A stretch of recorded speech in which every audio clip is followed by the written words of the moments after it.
What's really wrong? Believe me, Mom, what you did was enough to really set me off. Jane, Mama! Carla said She said I never loved her. And what did you say? Well, what would I say? It wasn't true. I mean, how could she say that? It's not true, Mom.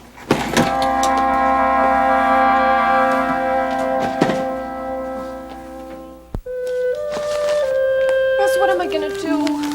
I can't let Cohen hear me like this. Well, don't talk. Maybe he won't notice. Why can't you be supportive? How come it's always wisecracks with you? Hey, you want to take it easy, huh? Just trying to relax you. Yeah? Well, it didn't work. You throw these out. Yes, ma'am. Anything else, ma'am? Russ, Becky! Cohen's got too much invested to dump you. right. If he doesn't use me for a singer, I can always do dog food commercials. He's not going to treat you the way that he treated Summerwind. Or was it you that treated Summerwind that way? Did you, get that bottle of wine when you went out yesterday? Yeah, what really happened? It's a long story. What kind of wine did you get? Forget about the wine. What happened with the band? Nothing happened. It's just a decision from higher up. That's not the impression that Phil had. Oh? Yeah, oh. Well, what Phil thinks is his decision. And what you did is yours. What are you and Phil all of a sudden bosom buddies or something? Russ, I didn't do anything to dump Phil or Summerwind, okay? Now, can we please change the subject? You all right? Yes. That's Cohen. What are we gonna do?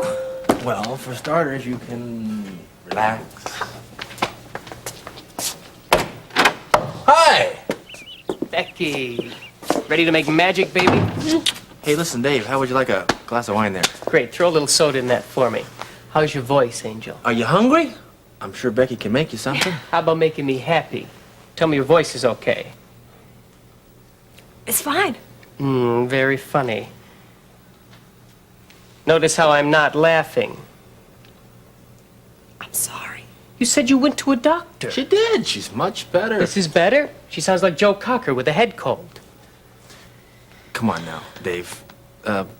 Give it a little bit of time, okay? He said it would take a while. And it's been a while. Who is this quack? He's a good doctor. Oh, yeah, I could tell just by listening to you. Ease up a little bit. He did the best that he could, okay? What do you think, you're dealing with an amateur? There's ways to treat this sort of thing. I want to know why they haven't been done.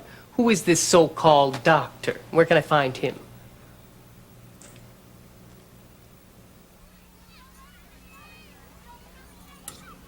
You always did that. That's right, and you don't like it. No, leave it there. It reminds me that you're back. Don't be silly. Where's my purse? I need to get some aspirin. I think you put it back on the couch.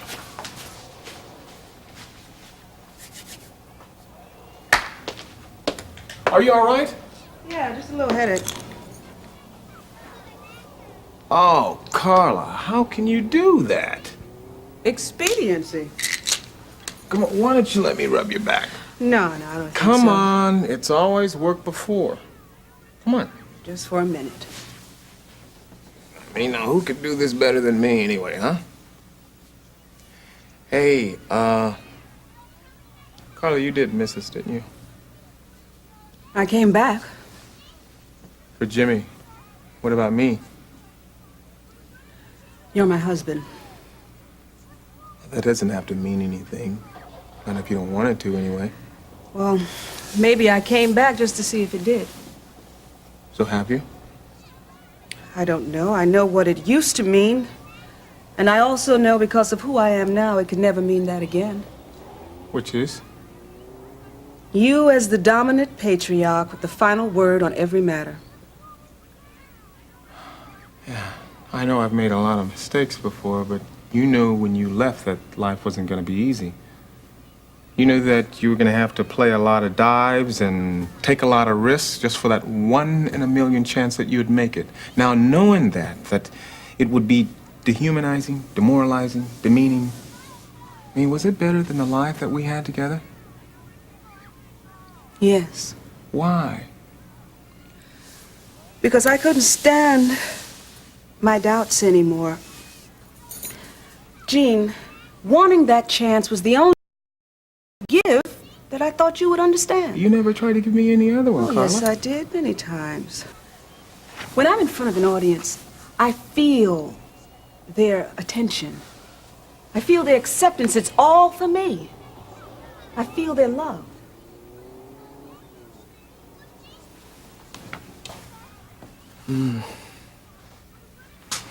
Are you saying that you didn't get enough of that from me, Carla?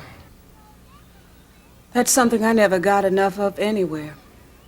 Not my daddy, because he left us, and not my mama, because she never had the time. And no, Jean, that's something I'm not sure I ever got enough of from you.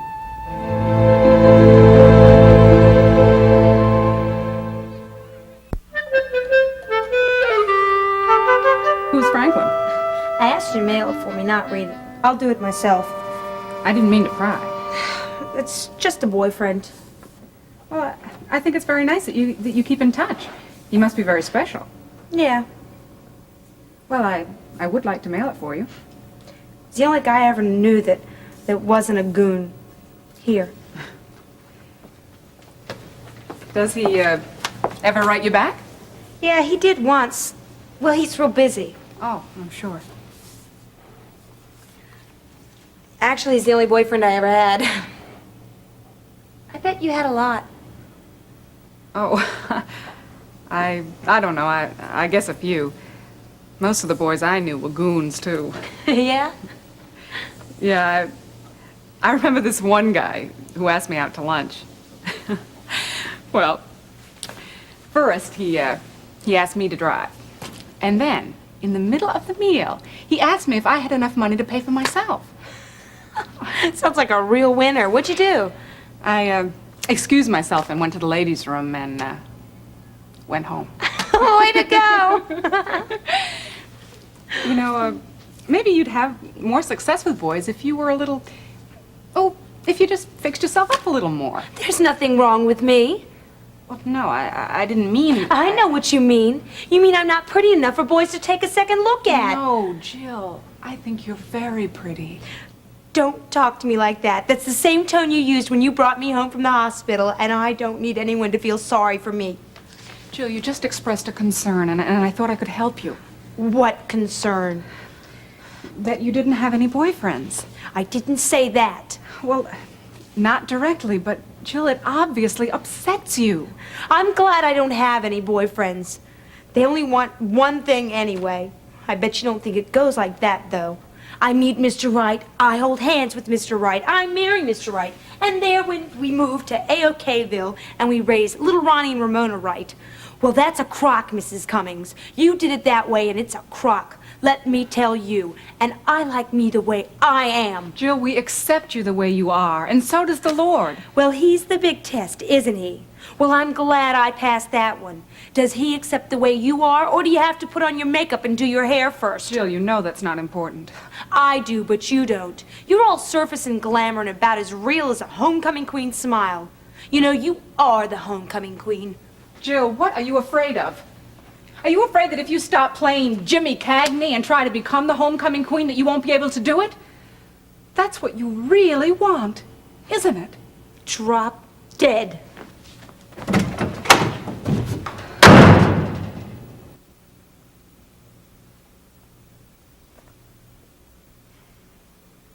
I want you to quit treating me like I'm contaminated and give me the lowdown on Becky. I don't see how this is really any of your business. I'm her manager. That makes it more my business than yours. Does Mrs. Weaver know you're here? Yes. Gonna try and prove me a liar?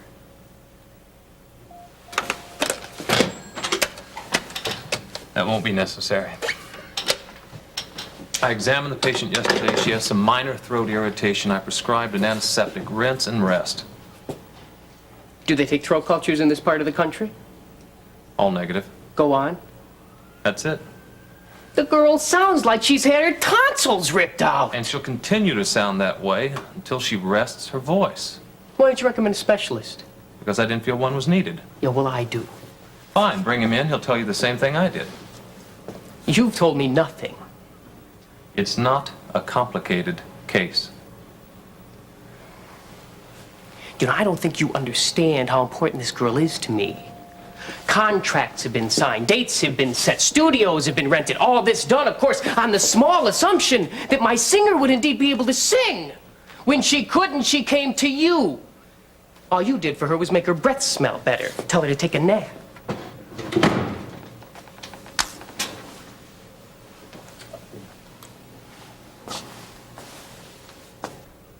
Try and remember that Becky is a human being.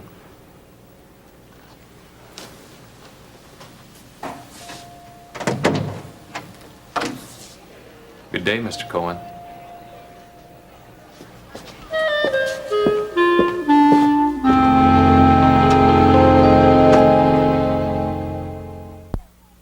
Are you saying I never loved you? Did you? Yes. How? Just by saying it doesn't make it true. By being there, taking care of you, and wanting you. I know you wanted me, but what for? You know, when I'd lie in your arms, I'd honestly think it didn't make any difference whether it was me or somebody else, just as long as it was somebody. Carla, that's not true, and you know that. No, I don't know that. Okay, so why didn't you ever say anything? I did. But you didn't listen, and then if you didn't or you didn't want to, I don't know, maybe I was afraid, but then I thought that if I just kept quiet, I could pretend that everything was all right. Carla, you never had to pretend to anything. Oh, yes, I did, Gene. Every time you called and said you weren't coming home from dinner, I had to pretend it. And every time you said that we had to move to another location because there was a better job someplace else, I had to pretend. So you think just because I came home late for work or that I moved, that it was all just because of me? I mean, I had to become a success fast, Carla, so we could have some sort of security. When would it have stopped, Gene? You got your anchor job at WRD. Remember, Gene, I saw less of you then than ever before. Now, when did you plan on starting to fit me into your life? Okay, I'm sorry. Look, I'm sorry that you didn't have the time with me that you wanted. But there were compensations, Carla. I was moving up that ladder fast, faster than anyone else. And don't tell me that you didn't enjoy the benefits. Come on. That's exactly what I'm talking about, Gene. You bought me off with those benefits. A new car for instead of evenings alone. A great wardrobe instead of you by my side when I needed you the most. Okay, so just when things start settling down, you up and leave. Is that it? Settling down?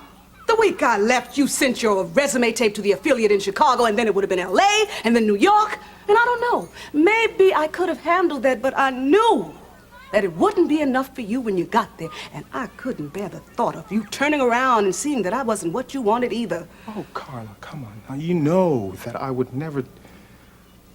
You know, I could have dealt with you seeing another woman better than this obsession with your career. And no, Gene, I never really had you. Carla, don't go. Gene, I didn't say those things to be cruel. Please believe me. I do. You know, I don't think either of us ever gave up the hope of getting back together.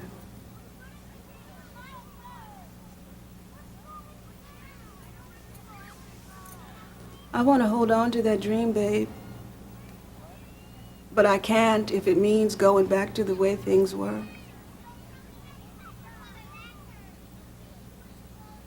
Please.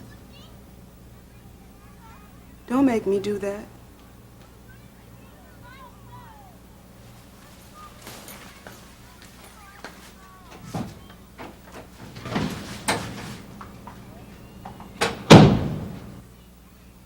Becky, I don't think you're serious about cutting this album. How can you think that? Because of the irresponsible way you've handled this whole thing. David, I went to see a doctor. Come on. Martin. He's good for giving out Band-Aids and telling middle-aged ladies they're overweight. You should have gone to a specialist. No, well, I didn't think... Bingo! You didn't think. Becky, this is an amateur night at the lodge. I've been trying to get it through your thick head that you have signed a major recording contract to cut an album for national release. I know, I just... Oh, David, please, I'm... don't even talk. Every time you open your mouth, it reminds me how much money I've thrown away on you. So is the recording section off? You expect me to spend $2,000 an hour for a studio full of musicians so you can do your imitation of Rod Serling in The Twilight Zone? Come on, David, come on. Don't be cruel, all right? I need your help. Angel, I've tried to help you. Every time I do, it's Russ this and Russ that, and I gotta get back to Kingsley. Quite frankly, that's pretty taxing on me. If you don't want what I've got to give, then let's call this whole thing off now and at least save some of my time and money. I do want it. Please help me. You need a specialist. Okay. Well, not one from here. Fine. I got one in New York. Well, you know it's best, right? Go pack your bags. We'll try and catch a flight out of here. Oh, thank you.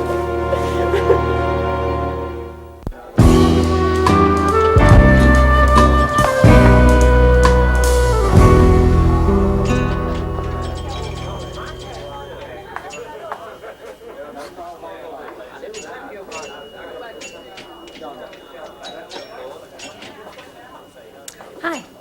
Hey, how you doing, man? Okay. You haven't seen Diane Mead here, have you? No, I haven't. She's never on time. Well, you can wait with me if you want. Well, What, am I such bad company? I guess not. Well, thanks a lot. Appreciate that. You know what I mean. How's Becky's throat? No, it's the same.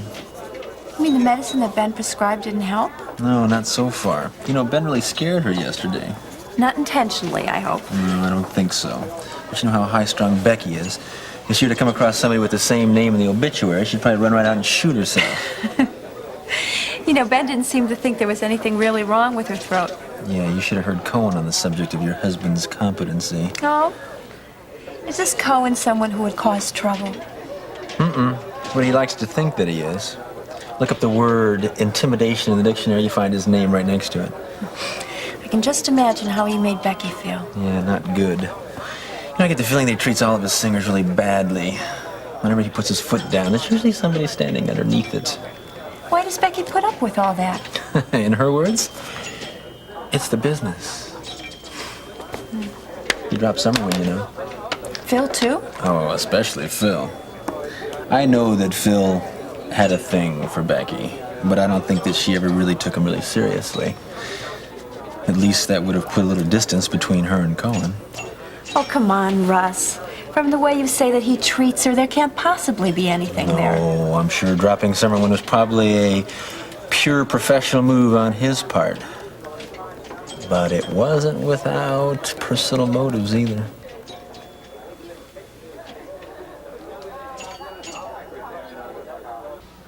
Yeah, Vicky, you can put those other things aside.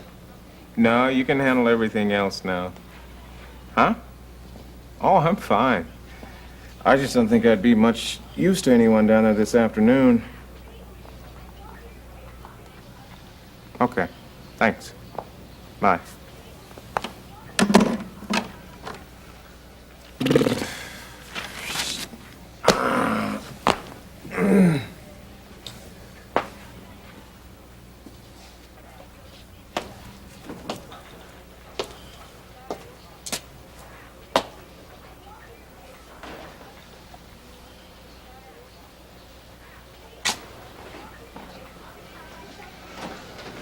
Gene, are you home?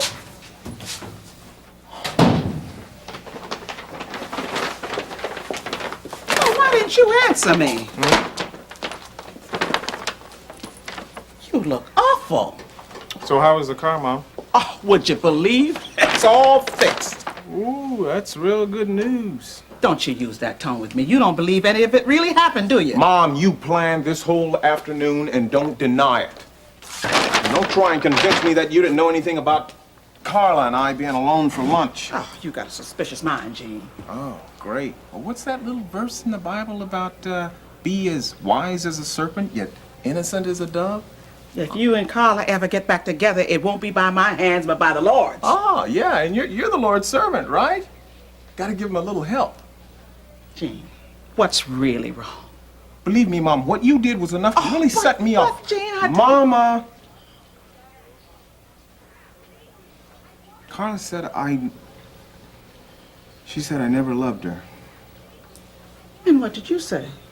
Well, what would I say? It wasn't true. I mean, how could she say that? It's not true, Mom.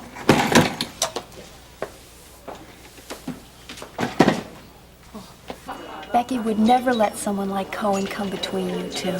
Surprise. Ben, what are you doing here? Well, I was looking for you, of course. Anything wrong? I hope not. Hey, how you doing? I'm fine. Dave Cohen tells me the medication I prescribed for Becky didn't work. Yeah, well, you're not exactly on his list of top 10 favorite doctors. I think I can live with a slight. He's a fun guy, isn't he? Every other inch a gentleman. I like that. Good. Well, if you're here and you've seen him, then that means he must be on his way back to torment my wife. Russ Weaver to the rescue. See you guys. See ya. So long.